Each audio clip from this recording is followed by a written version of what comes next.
post Week 12 4 downs here on the Rich Eisen Show. Four Downs with Rich. Here we go.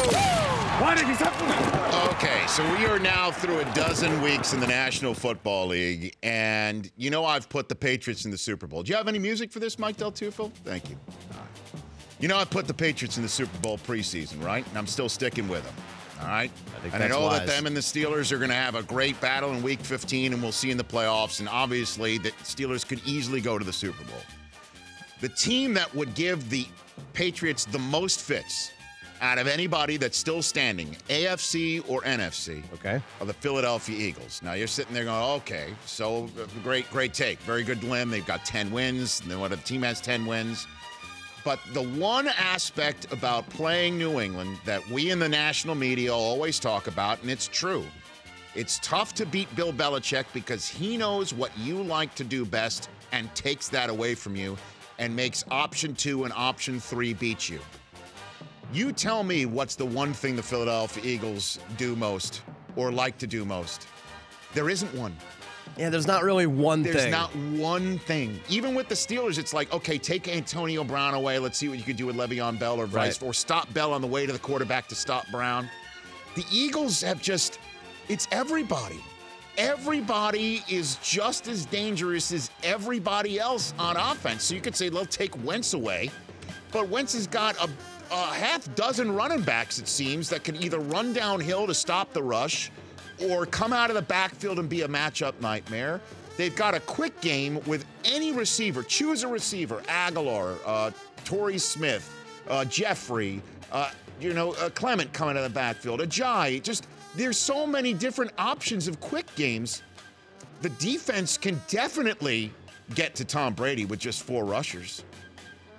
I'm telling you, the Eagles and the Patriots would be a hell of a Super Bowl, and New England would have a hell of a time trying to devise their usual take away the one thing that they do best to try and beat the team. The Eagles don't have that one thing. They really are deep everywhere and a big problem. And for the Patriots' sake, I would say they better hope that somebody in the NFC knocks them off before they have a chance to see them in Minnesota. That's first down. Here's second down here on the Rich Eisen Show. Josh Gordon's back, people. He's back, and he is a full go in fantasy this week. I have picked him up, Chris Brockman, in both of my leagues. He is full go.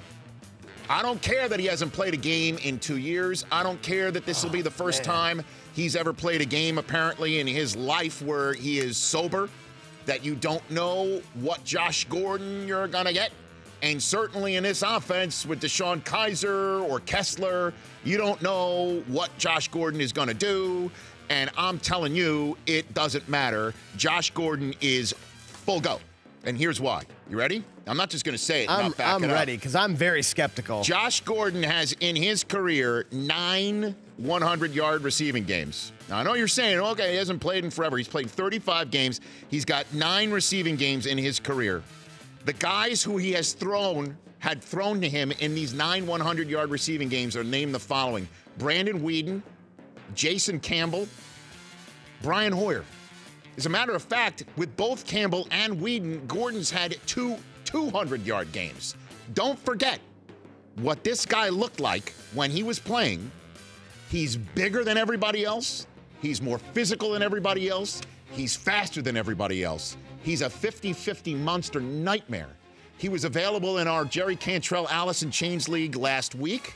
I snagged him. In my other league that I really want to win because the guys I go against, I have a love-hate relationship half the time with, okay? More love than hate. But some guys, oh, man, I'll tell you what. Josh Gordon, pick him up full go. You don't believe me, huh? I don't. It was 2 years ago. Doesn't matter. He was actually, I know he was chemically enhanced, but he was in shape. He was in football shape. He played football regularly. It's been over 2 years ago. He still plays for the Browns, right? Still plays for the Browns? Doesn't matter. Who's the quarterback? A rookie who doesn't know when to spike the ball and how much time is left? Okay. Then don't pick him up and don't play. You don't need to because you're in the worst league with some other people who can't beat you despite you trading away Tom Brady and Ezekiel Elliott at the wrong times. That's okay. Just saying. Pick him up. Go get him. Plus, he's got everything to prove, everything to win, and nothing else to lose. I mean, I'm rooting Dangerous. for him. Very skeptical. Third down here on the Rich Eisen Show.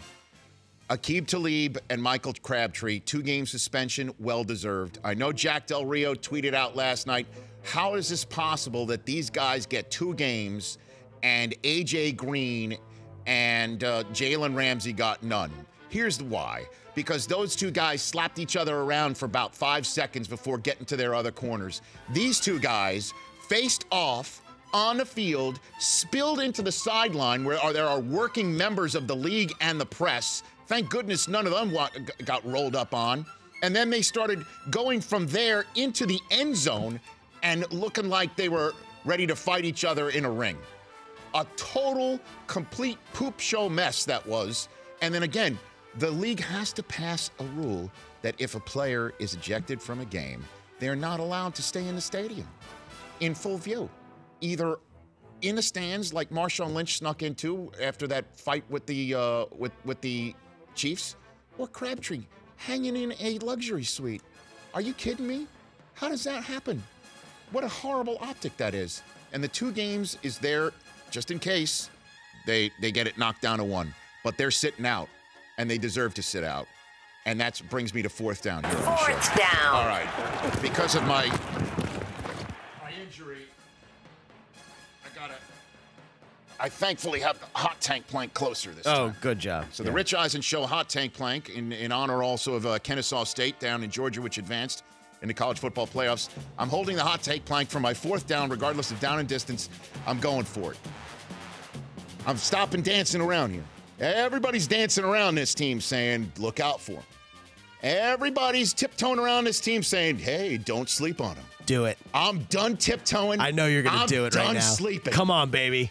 Give it to me. The Los Angeles Chargers are winning the AFC West. Yeah, that's what I'm talking about. They are playing Cleveland this week, and despite giving up 300 yards to Josh Gordon, they're going to beat the Cleveland Browns. They're going to be 6-6. They're going to be on a roll. And then Washington comes into their house in the old StubHub. And they're going to make sure that Washington stubs its toe to go 7-6, and then they go into Kansas City, and they're a better team. They're a better team than Kansas City right now. They're better built. They're better equipped. Right now, they're being coached better. They are going to win that game or come back and miss a field goal with 10 seconds to go and blow my hot take. No, I'm not going to. I'm sticking with it. No, Philly Riv. I'm sticking with it. Come on. The Los Angeles Chargers are winning the AFC West.